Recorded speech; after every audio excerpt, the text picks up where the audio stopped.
Berjumpa lagi dalam permenungan kita edisi Kamis 14 Oktober 2021 dalam pekan ke-28 masa biasa. Bacaan-bacaan liturgi hari ini, bacaan yang pertama dari surat Rasul Paulus kepada jemaat di Roma bab 3 ayat 21 sampai 30 dan bacaan Injil dari Injil Lukas bab 11 ayat 47 sampai 54. Rasul Paulus mengingatkan jemaatnya di Roma bahwa siapapun, atau dalam bahasa Paulus menurut bacaan pertama hari ini mengatakan semua orang telah berbuat dosa dan karenanya kehilangan kemuliaan Allah.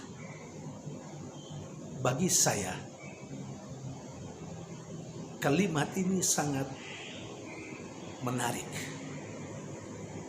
Karena apa menarik?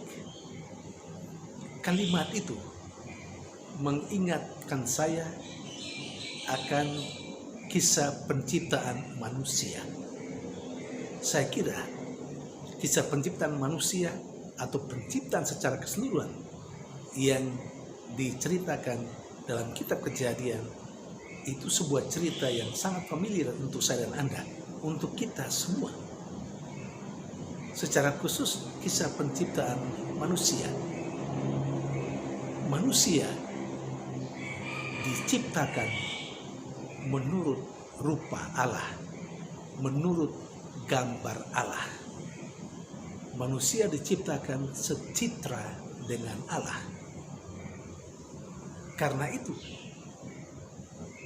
ketika manusia diciptakan, kemuliaan Allah ada di dalam diri manusia. Namun, dosa yang dilakukan oleh manusia itulah yang menghilangkan kemuliaan Allah yang ada dalam diri manusia. Saudari dan saudara yang terkasih, kalau kita memahami sungguh-sungguh bahasa Paulus ini dalam atau kepada jemaatnya di Roma, kita bisa membayangkan enggak? Sudah berapa banyak dosa yang dilakukan oleh manusia.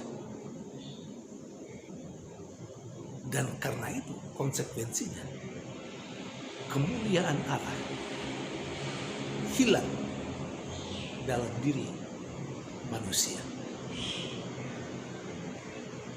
Namun Paulus juga menegaskan kepada jemaatnya di Roma, juga dalam bacaan pertama hari ini, bahwa sengsara dan wafat Yesus Kristus telah mengangkat kembali, telah membuat kemuliaan Allah muncul atau nampak kembali dalam diri manusia.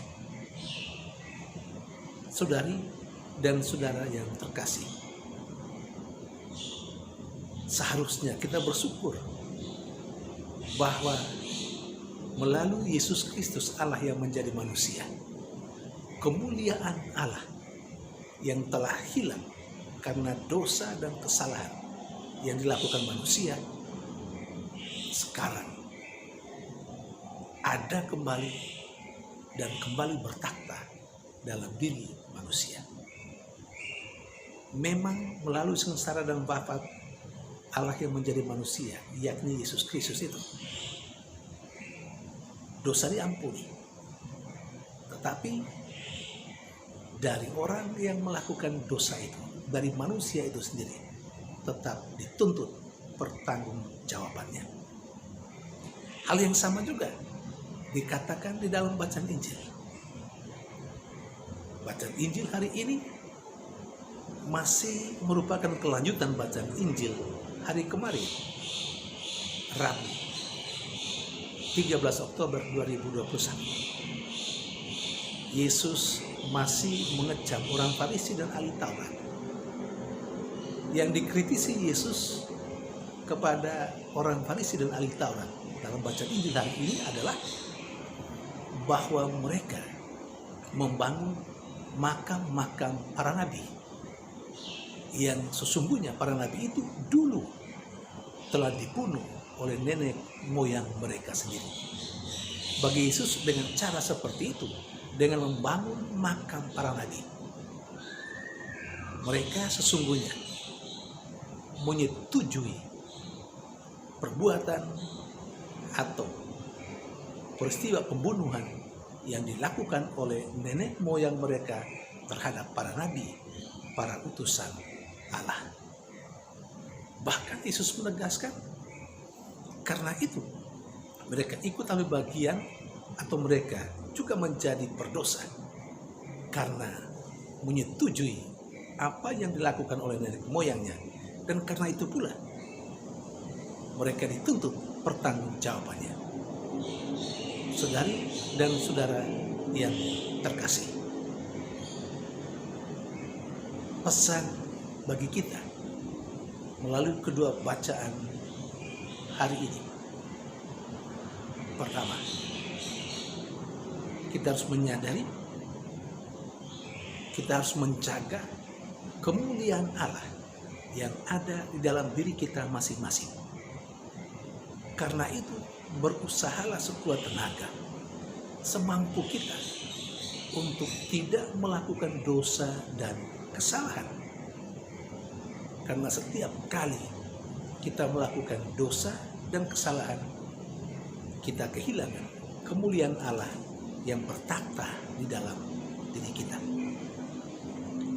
Memang tidak mudah untuk hidup sebagai orang yang benar, sebagai orang yang baik, yang tidak berdosa. Tetapi bukan tidak mungkin kita memiliki roh Tuhan yang berdiam di dalam diri kita. Tinggal kita mau mendengarkan tuntunan roh Tuhan itu atau tidak. Roh Tuhan selalu menuntun kita untuk mengelakkan dosa dan kesalahan dan melakukan hal-hal yang baik yang sesuai dengan kehendak Allah. Dosa terjadi ketika kita tidak mau mendengarkan bisikan dan tuntunan roh Allah yang ada dalam diri kita.